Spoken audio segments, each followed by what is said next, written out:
Welcome back to another technical deep dive here in the debug zone. Today we're tackling a big question and breaking it down with insights from other users.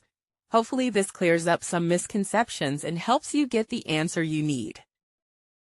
So buckle up, stay a little curious, and let's jump right in.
And that's a wrap.